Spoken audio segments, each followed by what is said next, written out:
In Fortnite, one of the most critical things that you need to win fights is game sense. And an essential aspect of game sense is being able to confuse your enemy, right? Because as long as you can keep your opponent guessing, then they're gonna be left clueless. And you're gonna have an easy time really outplaying them.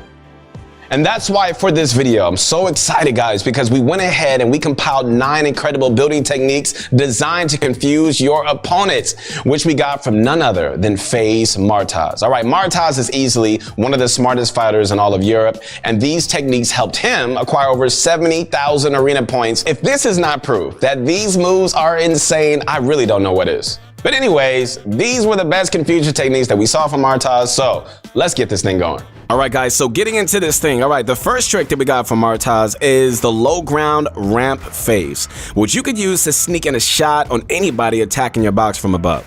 Now, to set this up, you want to position near the middle of your box, just around the point where only your head is sticking through your stairs before you place them. And if you're in the correct spot, your ramp should turn yellow and phase when built, allowing you to shoot and edit through it as if, it weren't even there. What's great about this one is that the stairs are still visually there, so plenty of players won't see you clearly, and if they're attacking from above, they really won't see any sort of retaliation coming. Martoz has used this several times in his montage, and it seems to work really good. And once you get your shot off and you want to stop phasing, all right, you have 2 options. Either walk forward to end up underneath, or jump backwards and you're going to end up on top of your ramp. Also, while we didn't see Martoz do it, you can also do this trick with the cone, which, while more challenging, might confuse your opponent even more. All you have to do is edit your cone into a ramp that goes above you, then you walk forward a bit toward the middle and switch the cone edit to a forward facing ramp, which should phase you just like a typical ramp would. Overall, I gotta say this, both are so amazing, both techniques work really, really good, and it definitely should confuse your opponents pretty hard. All right, this next trick, the cone reversal, is also really confusing, especially useful when taking walls. So with this one, what Martoz would do is take a wall, edit it open, and then immediately cone. Pretty standard stuff. But when he wants to confuse his opponent, he takes it a step forward by editing the 2 closest tiles of that cone. Then, as he runs up toward his opponent, he opens the edit, resets the cone, and then selects the 2 front tiles before confirming, which flips the edit and allows access to the enemy. Why is this one so good, you ask? All right, well, a lot of players will go for a shot once they see you take the wall. So by editing the cone into a ramp, you can potentially block that shot, all while moving closer to the enemy, so you can just land a nastier shot of your own. The only times this technique might not be as beneficial are if traps are added back to the game, or if your opponent holds their shotgun out and just waits patiently. But let's be real, like, most players are hasty and have no patience and will probably just end up panicking. All right, so this next technique from Martoz has you fake exiting out the top of your box only to actually strike from a wall edit. So essentially, if someone is attacking your wall, you could just juke them into just thinking you're about to exit out the top of your box by editing your cone into a ramp and then performing a floor edit. But instead of just following through and just exiting out the top, you reset your cone and immediately edit open your wall for a shot.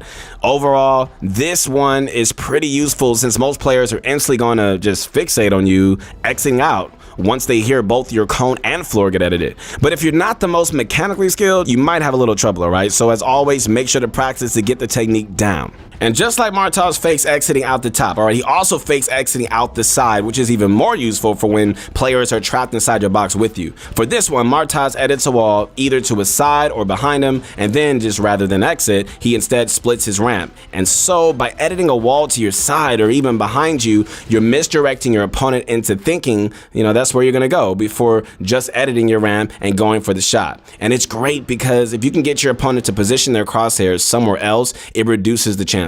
They'll be ready to shoot, and it really turns what is usually a 50-50 encounter to something more in your favor. All right, guys, so the most advanced move in this video is probably Martoz's side jump counter. Now, we all know about side jumping by now, but if you don't, check out this video right here. But Martoz has a pretty fabulous counter. Like, what he'll do is, first put up walls around himself for protection from the impending jump shot, but as soon as he knows which direction his opponent is jumping, he edits the middle window, places a ramp, and then reverses the ramp all in one swift motion. So the walls will block the shot, while the ramp prevents your opponent from ramping up themselves. And while it is demanding, and you've got to know, how to build and edit fast to perform it effectively, it is still one of the better counters for side jumps in general. And we definitely recommend heading into creative and just running a few drills so that you can just, do it in real games. But for our next technique from Martoz, we've got a tricky way to counter players that try to jump shot you.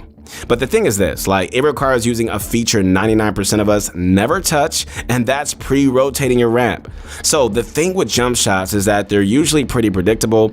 Your opponent hugs the close walls, edits their cone and floor, and goes for the jump shot. If we try to place a standard set of stairs in their box, it won't do anything since they're too close. You don't have to actually see your builds rotate, which means you can rotate your ramp even while looking at other structures. But if we rotate our ramp first by bringing it out and pressing our rotate bind twice, it's now capable of placing over top anyone going for this jump shot, thus blocking the damage. And then all you gotta do is just follow up with a quick ramp edit. You should have your opponent inside their box with no real plan, just like you're shooting a fish in a barrel. Overall, I gotta say this, man, a brilliant play that utilizes a feature no one predicts. But of course, once you're done, remember, you have to reset your stairs into the correct position again. So don't forget that, and you're gonna be golden. But speaking of features like no one uses, Martoz loves to use pre-edited walls whenever you can. Now, pre-edits aren't the most useful thing in the world. All right, I get it. But I kind of believe they're more practical than most of us think. I mean, for one, you're shifting the time it takes to edit your wall from after you place it to before. And clearly, the time after you replace a wall is just much more critical. So even if it saves a split second, that can be the difference between your opponent being ready with their shotgun out and then being caught with their pants down. So really in situations where you have time to pre-edit, like if your opponent doesn't see you, for instance, placing pre-edited walls can lead to some really cheeky limbs that no one expects. And when I say nobody expects it, no one expects it. So most opponents usually won't even be ready, and all of a sudden you take their wall and they're totally exposed. So although pre-edits are niche and they're not really useful in a majority of fights, there are some slower pace fights where it can really be useful. But just like with the last trick too, you gotta make sure you reset your wall when you're done, because you definitely don't want to be stuck with a pre-edit. That would be the worst. So when it comes to taking build pieces, it's generally a good idea to have some sort of misdirection in play. You don't want to make it obvious which part you're taking so that your opponent has a harder time following along, which is why this technique that allows you to pickaxe floors through cones is so excellent. Basically, there's a sweet spot right on the very edges of the cone or floor, I guess, where you can just pickaxe and just actually hit your opponent's floor through their cone. I know it's crazy, right? So most players would think their cone is the one being hit. After all, it's still up and in their control. But the whole time, you're sneakily taking their floor instead. So the best way to do this, and how Martoz does it, is to hit your opponent's cone first, because you want to damage it a bit and also get that harvesting weak spot to appear. After 1 or 2 hits on the cone, that's when you switch to the floor by pickaxing the very edge, replace that, and then quickly just swap back to replacing the cone. Overall, I think this is an incredible way to take control of pieces, especially if you're on high ping and you're not really able to just brute force your way through every piece like low ping players can. Definitely, you gotta give it a try. Now, this last technique is the crash pad pre-fire. However, it is sort of unfortunate because as we're making this video, it's the end of season 4 and no one knows if even crash pads are going to stick around. So, we're sorry if you're watching from the future and they're vaulted, but it's all good. Anyways, this is a safe and straightforward finisher move where you could just throw one to break builds and sneak in a shot as soon as you can. All right, to set this up, all you gotta do is just attach a wall above your opponent's box, then throw your crash pad at the top.